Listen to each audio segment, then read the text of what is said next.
by the way, we wanted to round out by talking about this idea of wall-to-wall programmatic. The idea that programmatic really has embedded itself in virtually all aspects of media buying and planning, and now is starting to move into a whole range of not only new devices, but new experiences, new moments.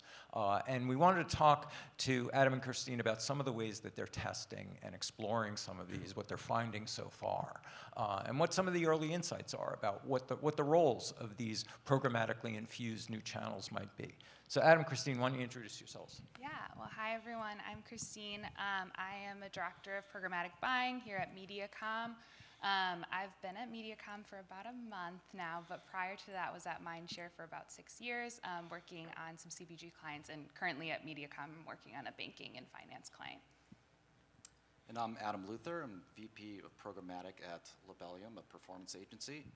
I've been in the industry for about 12 years now, both on agency side and tech side. So it's just been really exciting seeing the expansion of our industry, where the first thing I was doing when I came to my programmatic trading desk was vetting through different site lists or manually adding tags. So just the expansion of what we're able to do within the platforms, within the channels, within the inventory, within the data has just been incredible. And it's really exciting because you get to learn new things every single day, coming to these conferences, talking to each other, finding out best practices. So I think channel expansion is just the next level of programmatic because it's available now, and we're just underinvested right now overall, because some things that we talk about is like measurement. We'll get into that later. So really excited to share some of the experiences that I've had. So we're gonna ratchet through audio, CTV, digital out of home, and gaming in order.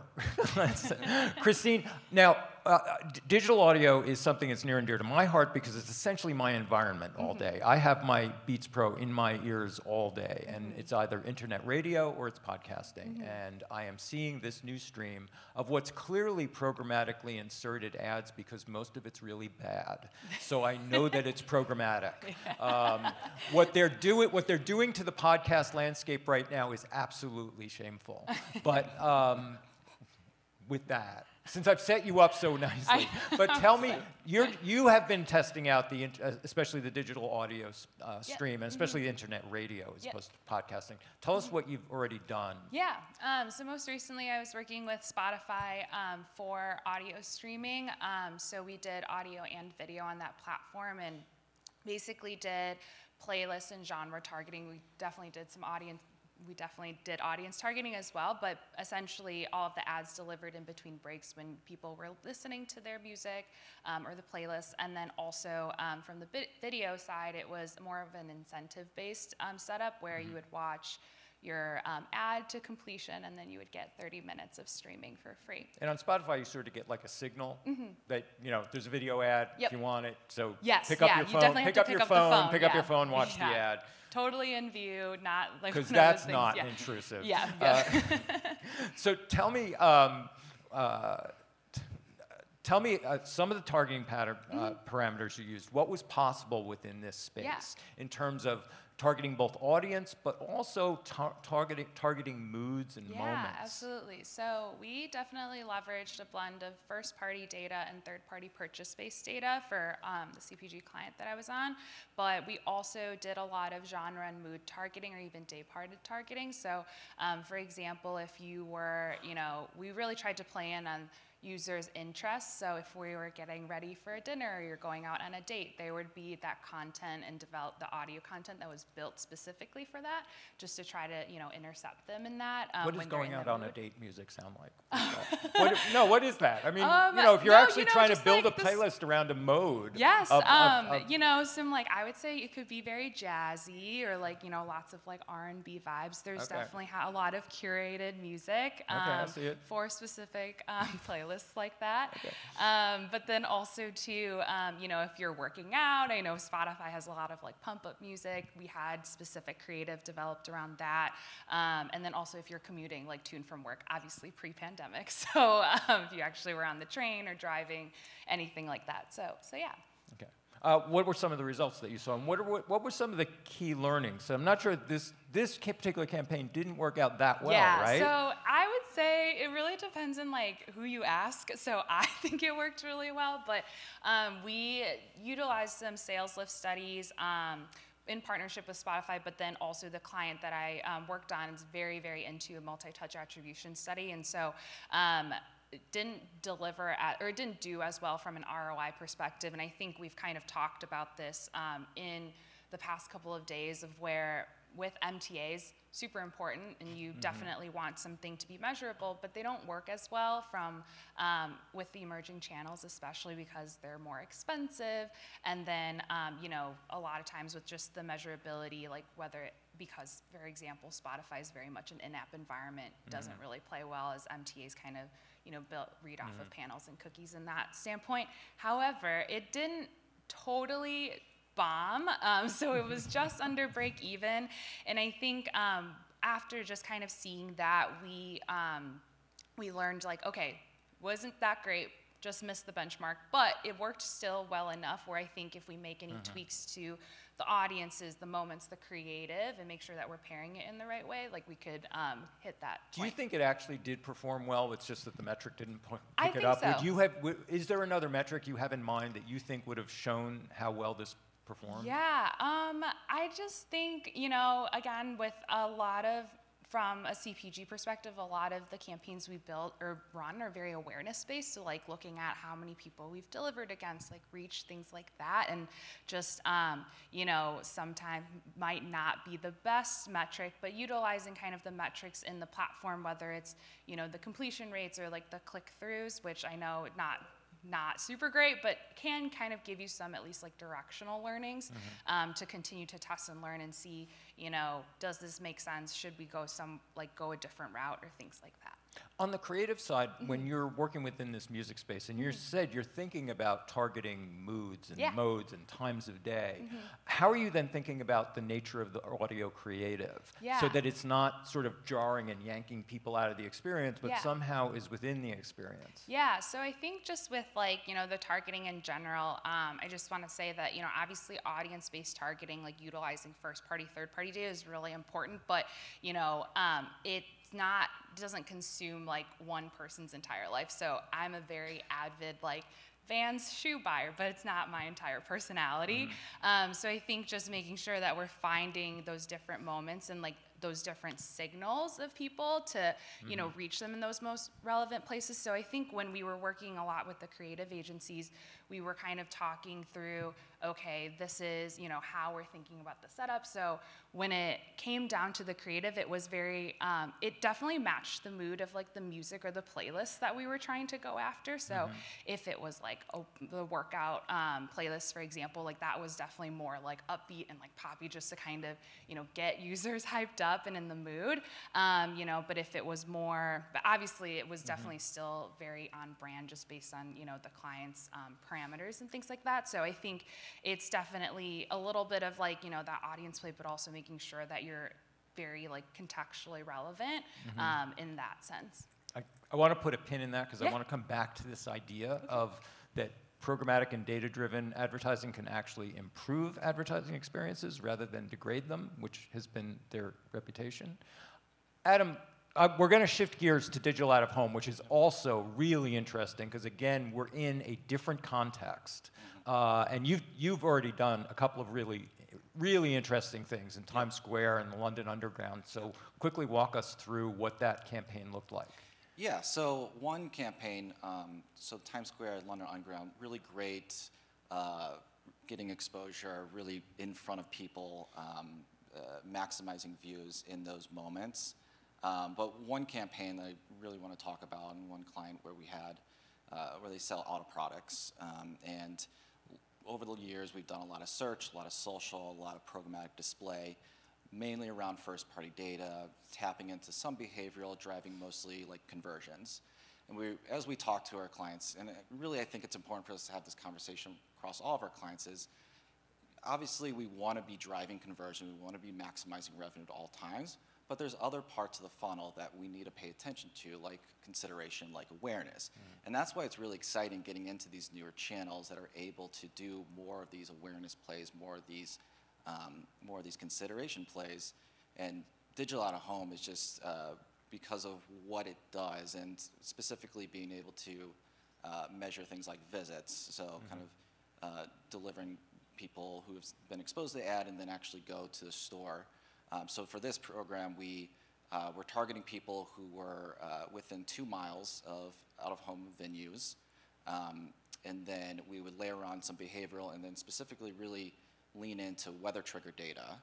And the really exciting part about that was we have, with digital out-of-home, how it's evolved over the time, where we're able to use these self-serve platforms now to buy like our traditional channels into the best inventory that's really expansive, into the best data now, but also really from a creative experience. It's really exciting for us because you can think about how is that user experiencing this creative when they're in that moment of seeing it from this venue, or when they're at this venue and there's a weather trigger.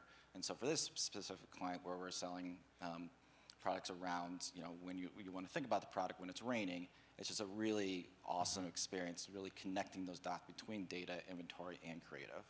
And tell us a little bit about how you're then, for those who aren't familiar with the ways in which digital out-of-home can actually tie to then foot traffic and actually track people in their online behaviors after exposure. How does that work, and what kinds of metrics were you able to get from this? Yeah, so using just digital out-of-home, you can measure things like brand lift and exposures. But what we like to do is we like to retarget those exposed users, anonymously, those anonymous IDs, through display retargeting, and then use some of the best location attribution partners that are out there to measure that success. So you can look at visits, you can look at incremental visits. You can get down to some really cool insights by looking at those actual locations by store and see dwell times, and feed and give our clients that type of feedback so they can go back to the stores and better set up their entire marketing strategy around more of that informed data. And visits is just it's one of the favorite of mine, not just in digital out-of-home, it makes a lot of sense there, but in other channels like display and video, because relative, it's not revenue, but it's not a clicker. It's not someone who's just been exposed and maybe they saw it, maybe they didn't. This is users that are being exposed and going into stores. So it's a really great new metric that with the technologies that have the good methodology, I would caution people, definitely ask the right questions with the visitation type location specialist to ensure that you're using someone that has the chops.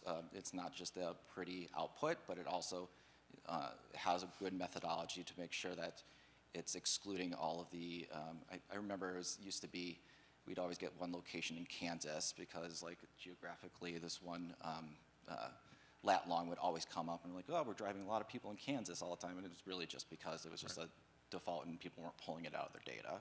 So were you able to justify the cost of this through the metrics? Were you, did this prove cost effective? Did you get ROI out of this? Yeah, I think through the visits and the incremental insights that we were able to drive for the advertiser, but also just because it is incrementality where we weren't using it before and then we were using it, so we were using, or we were seeing improvements in other key performance indicators like search lift and through our other channels, and their overall sales went up, so we saw a lot of success. There's something that strikes me about this. Indulge me for a second, because I think that in listening to these two examples and other things that we've talked about, and watching the ways in which programmatic is moving into these other new devices and moments and places outside of just the website, in many ways, there's something really traditional about this in the end. Because as I hear both of you talking, you're talking about day parting. You're talking about targeting particular modes or times where people are located. Yep. We're talking about media in the old school, whereas online and digital and programmatic drove us towards obsessing over the funnel. Where's somebody in the funnel? How close are they to conversion? Where do we drive them to the next step? We were thinking of them within this 2D landscape and forgetting they live lives. And those contexts matter to them, and the way we message them, where we message them, when we do it, matters more to them than maybe where the hell they are in a funnel. And it strikes me that the ways in which we're starting to see data move offline into these other experiences, or move off the website into different the oral mode, is really moving advertising in some way back to some traditional sensibilities and thinking about context, lives, day parts. Yeah, no, I absolutely agree with that, and I know it was kind of discussed. You know, I believe Nish said it yesterday of how the old is becoming new again, and there was some discussion on the panel on Thursday about, you know, we don't really know who our consumers are anymore, and our lives have just completely been flipped on its head. So I did mention it earlier of just like audience is absolutely important, but to your point, and like I was a Vans shoe buyer. It's not my entire personality. It's not everything that I obsess over. So like you need to make sure that you're looking at other interests or moments in a person's life because it's just, you know, what we're thinking about at the time. So like I always think back to one of my old like professors in college, and they always talked about how marketing is, you know, just really trying to find these like underlying needs of a person. And that's that little interruption right there just to kind of nudge, you know, that person of, hey, like I need to buy, you know, paper towels or like toilet paper, or, you know, I'm looking at, you know, a new necklace I need to buy or something like that. So it plays up on that very much of the right time, right person, like right place. And it gets you, as an advertiser, it gets you thinking about Yeah. that question of sort of not jarring people, of making creative that's better, Yes. that actually sits within and plays into the mood rather than just, here, let me sell you something. And that's the big part. I think traditionally we thought really well about targeting inventory and that delivery system, trying to get people through that funnel. And sometimes creative would be, you know, that's the other agency, they're doing their own thing, and hopefully like it matches and fits together. These newer channels give us that opportunity to be, you know, cool again. We get to think about creative strategy. We get to really think about that experience. And it's just super important to always have that connected layer between all of those elements, data, inventory, and creative, or else you really kind of lose that impact with the end consumer. Yeah. And I'll also mention, I think it's just from an emerging channel, just because they're data enabled, because we're able to, not even thinking about like third-party data, there's first-party data elements available like with CTV, audio, within these omni-channel DSPs that you can easily extend into. So if you know an audience is working really well for display and social, for like, you know, it's a first-party or CRM audience, why not extend that into these new channels where, yeah, maybe it's not as measurable, but you know those audiences work in the other channels. So it's just an easy add-on to that strategy that's already working. Yeah, and more closely understanding how people live and being a part of their lives. And not to overstress the connection, but to some degree, what Camila was talking about yesterday in what the Republican Party found out in Virginia and New Jersey about ignoring the punditry, listening to people, understanding that there were really three main themes they wanted to hear about. And those were the things that were important for them. And to leave out all of the other noise and focus on those things and really understand who those people are, what's important to them. That's what mattered. And to some degree, I think there's a similarity here, is getting out of our own media bubbles, who we think the consumer is or should be for our benefit, and really understand where they are. It shouldn't be easy. It should be challenging. We need to go after the non-deciders, like we heard yesterday. Okay, so let's talk CTV. Yeah. Because you guys are doing, obviously, I know many of you are doing CTV, but tell us where CTV fits within the picture now, because it's also playing into the upfronts. Yep. So for CTV, we are definitely thinking about having those negotiations as part of the upfront, so supplementing connected TV, or even not necessarily replacing the linear buys. Obviously, we know like the audiences are there, but you know, we've talked about this a lot throughout this conference too, thinking about those behavioral shifts. Everybody's watching connected TV, so we want to make sure we're staying there. So so definitely, as you know, channels like CTV are getting more and more set up from a programmatic perspective, we thought it made a lot of sense to bring that into as few platforms as possible. So I think just really trying to, you know, reduce that fragmentation, because initially, at least in my experience, CTV has always been managed service buys or, you know, via reserved IOs, and being able to have that flexibility and that power now with a programmatic standpoint, we can reduce the fragmentation, have better control from a frequency standpoint, in addition, and manage and be able to have that flexibility and optimize across our other channels if we're still running display, standard video, audio, or anything of that sort.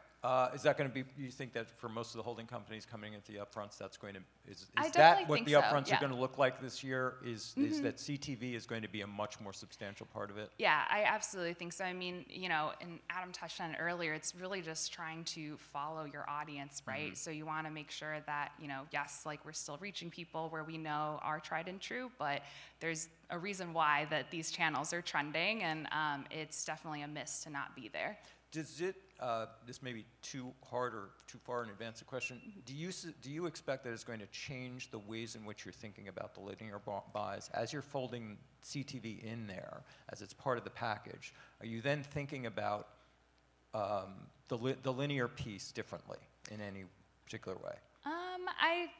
A little tough question because Yeah, I'm I not know. a traditional I know. TV I'm buyer. sorry. But no, it's okay. Even I was a little confused by that question, Yeah. but, or not sure where that would go. Yeah, how no, we would answer that. I definitely think it will, just based on what we know, and as we continue to talk about who is addressable, how we are addressing them, things like that. I'll just kind of leave it with that. But as it relates to how it is from a buying standpoint, I'm not super sure, but you know, as we continue to become more data-driven and everything like that, I do really think that a lot of those inputs that are coming out of what we're learning right now from a CTV standpoint will definitely be applicable to TV. I'm really curious to find out over time what the relationship is between linear viewing and connected viewing. It is a switch. I mean, you've got, in my house, you have to change the input, and it is actually it is a change of mode in my house between watching the linear experience and then moving to the CTV experience. I'm not sure exactly what that switch is and how that then relates when we start folding these buys together, understanding that those really, in most households, those are two different modes. Yeah. It's not seamless at all. For sure, yeah. Well, you know, we'll see how it goes. Let's round this out with one of my favorite topics, because again, we're getting to an obsession of mine, which is gaming. You've been working in some gaming, which I think you and I agree, the most underrated, underappreciated, underbought channel probably in our lifetimes. Yes. Rarely have we ever seen such an enormous disconnect between the amount of time people are spending in an environment and the attention that it gets from media buyers. Yep. Tell us what you're doing so far and what some of the early learnings are about working in the gaming environment as a media space. Yeah, I think to your point, to reiterate, our audiences are there. The audiences are engaged. Every study that comes back and compares gaming to other channels, where, you know, when we're trying to really move into the Gen Z millennial audiences, I think we tend to overemphasize social. And we know from experiences and what people like to engage in, gaming and the way that people engage with gaming, there's just so much opportunity there. And I think a big piece for us, programmatically and just in gaming in general, is just also connected back to that creative experience. There's so many non-invasive, like easy, custom ways to engage with your users on a gaming platform or through streaming services. That's just, again, is very undervalued today. We know the audiences are there, they're targetable. It's just, you know, we just need to prove out that, you know, part of it is some misconceptions around, well, gaming's only for guys. Well, no, actually 45% of gamers are women, and app bases, I think 60% in the US is women. So breaking through some of those kind of perceived, and it's something we do in programmatic a lot, is like we have to say, it's not all about context, it's about the data. We're not trying to buy, you know, it's not just for your gaming type brands, this is for all brands, because the data's there, the audience is there, and the addressability is there. Give us an example of a way that you've used the gaming channel effectively. Yeah, so we have partners. One of my favorite partners is you can embed your ad within the actual game itself, so it's just playing in the background for those audiences that we're targeting. So from just experiencing that ad that's always on, and there's so many just customization opportunities within the creative, because when you think about it, gaming is one of the most advanced technologies out there. So these game developers working with these new technologies to develop these experiences, has made it really easy just to have that conversation, and just it's amazing. Like, you just bring some ideas and like, oh, we can do this, this, this, this, and it's like, wow. And any other channel, you know, not to call out display, I think it's called out too much. It's not that sexy and not that cool, but like, you can do some really cool things in the gaming space. The knock-on, the early knock-on in-game advertising was that it was exactly where people didn't want to see ads in the middle of a gaming experience, that it was interruptive. Back in the day, any of you who are old enough to remember the early 2000s, the massive ad network, which was bought by anybody? Little bit of programmatic trivia. The massive game, who bought it? Good for you. It was an in-game advertising network. Did things like dynamically insert ads onto the billboards when you're in driving games and things like that. And the knock on it was that in-game advertising doesn't work because it interrupts an experience that's near and dear to people like me who love playing digital games. Sure. What's your finding? What is the shape of in-game advertising now, and what have you discovered about its up and downside? Well, I feel like, yeah, we have to customize that experience for our advertisers, for our audiences, and we don't want it to be intrusive. We want it to be a part of the experience, and that is again the advantage that we have working with the gaming developers, with technologies, to ensure that it's built for the game. It's not part of, like, because I kind of bring it back to, like, on a publisher site, sometimes you feel like the advertising is very different than the experience with that publisher, versus in gaming, it really can be built in and be a really additional, like, additive feature of the game. Yeah, and also because I think brands are still a little sensitive about being in-game. You see, that's why we're seeing a lot of league sponsorships. You're seeing a lot of other ways of the line was always that if brands want to advertise with games, they should enable gaming rather than interrupt gaming. Yep. Is it give people things that they can help them game better and more, and that's the way to do it. Exactly. So let's pull back from these examples and talk about the process of talking to your clients and even colleagues in the agency about experimenting with some of these things.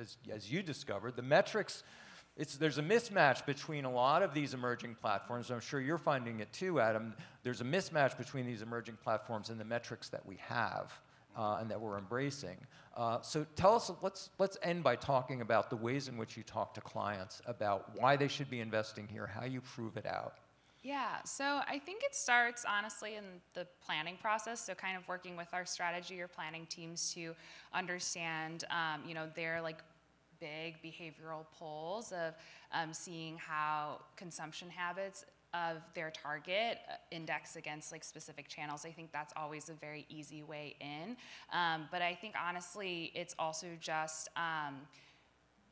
talking about it and just kind of listening to the marketplace trends or having conversations with people. I think another way to really try to continue to get clients to like push or even start to think about it, even if they're a little bit hesitant, is recommending it anyway. There might not always be a budget, or there could be some brands might have like an innovation bucket that they could be like, hey, this might not happen, but let's hear your ideas. I think that's always a way too to, get them to kind of at least listen to you and have the wheels turning a little bit, even, and start thinking about these other channels outside of those like very tried and true ones. Yeah, I really think we got to take a step back sometimes. I think sometimes we've made such great strides in the measurement space, from looking at maximizing impressions, then it went to clicks, then it went to the walled gardens attribution, and to MTAs, which now it's a combination of those. And those are all great data points, but sometimes even for the best, the most measurable channels that we have today, you shouldn't be using that as the end-all be-all. And there needs to be a conversation about the fact that innovation and the new targeting capabilities and news channels are always going to be a little ahead than what's available in measurement today. That doesn't mean that you shouldn't be targeting there. You'll have experiences with some clients that say, hey, my MTA partner is not very good at apps. Let's not target apps. Well, we should be having that discussion. Well, that's where our audiences are. And it's the same thing for these new channels. There's no reason not to be extending our exposure, because at the end of the day, they're data enabled, and we want to be talking to our audiences throughout the day on all their digital devices as they experience the world, and having some of those harder conversations about revenue is, your MTA solution is great, and let's use that the best, but let's talk about testing budgets. Let's talk about what I call push budgets. So instead of just pulling everyone in, people are actively searching, actively in your first-party audiences. Put aside push budgets and test budgets to push out to these newer channels, to awareness and consideration, so that you are, you're not necessarily going to be measuring very well, but within those, measure as much as you can, iterate within, so using visits, for example, we can still see what's performing within the visits, and so we're iterating, getting better within each one of those measurement channels, and then, we'll get better with the measurement and tie it, in the future, tie more together, so. Yeah, I mean, at the end of the day, it's a little scary, but it's kind of a leap of faith, right? So these channels wouldn't be popular on trend if they weren't proven in some way or another. So just kind of have to.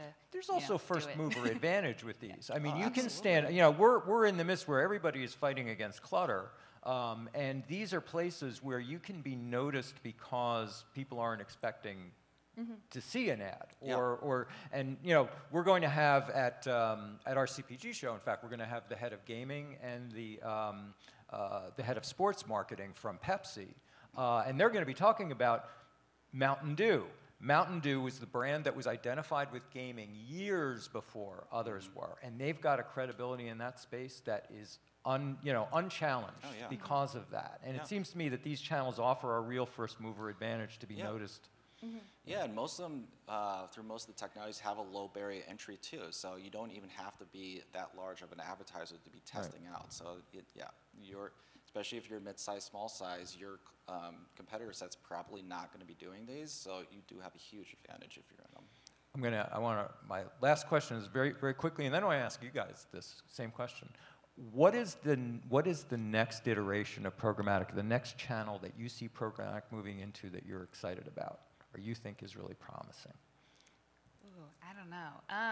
I think, again, we've been talking about it a lot throughout this. So I think, honestly, digital out of home is really coming back. I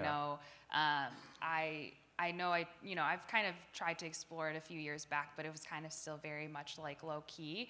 Now I think it's definitely coming back, and I think, and you kind of mentioned it earlier, but I do think audio, putting aside connected TV, I think everyone knows like we're there, like you should definitely tap into it, but I think audio is really big still and will continue to grow, especially in the podcasting space and like content development. So I think just, being able to kind of tinker with that and figure out that space, and if you do really well, like it'll definitely take off. Yes, similar answer around gaming, digital out of home, as we talked about a lot already. But yeah, CTV, audio, and some of these channels that are already, as I mentioned before, built into some of the bigger omni-channel DSPs, we're able to have that campaign setup where you're able to control overlap, minimize waste, control your frequency within just an extension of your best audiences in those channels. So it's very easy to do, and so I really think the underinvestment that's happening in CTV and audio specifically is a crime. We need to be there. We need to be utilizing it because it can work really, really well. How about you guys? What is the most exciting application of programmatic that you see emerging or starting up that you're most excited about? Yell it out. I think like smart speakers, smart hubs, where Yeah. there's very, if you're listening to streaming, you're going to hear ads in the stream, but there's very little advertising in smart speakers and that ecosystem in general. Hang on a second. Let John get a microphone and say it again. All right. So I was saying I feel that in like smart homes, smart speakers, smart hubs are going to be the next area where you're going to start seeing a lot of programmatic or advertising in general because it's a very underutilized space. And I think when I, for example, have 4 or 5 like smart hubs sitting across my house.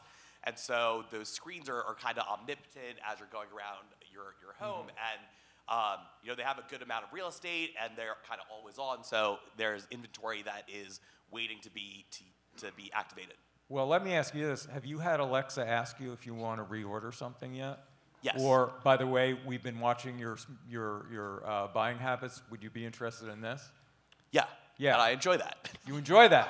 Okay. We're trying to figure out how to turn it off in our house. You have to do what Ron Swanson did in the video. Right. That's how you fix Anybody that. else? Let's hear more.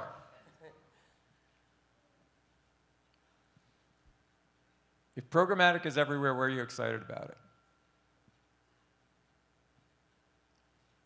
They all have jobs. They all have jobs. They all have right. jobs. That's That's what they're exciting. excited about. Well, If I all- think the thing about digital out of home is it's way beyond billboards. Is that technically, because of the ubiquity of the cheapness and ubiquity of LED screens Yep. and persistent connectivity through cellular, pretty much digital out of home really does mean programmatic everywhere. Yep. It could go anywhere Yep. physically, Yep. because we've already seen it. There are taxi tops that have DOOH on it. Yeah, the amount of inventory and venues that are available is expanding exponentially every single year, and it's just, it's amazing. Yeah. We are close. We will be talking about the Minority Report experience soon because Scan the the eye. technology is already there. Adam, Christine, thank you so much, guys. Thank you for your input. Thank you, guys.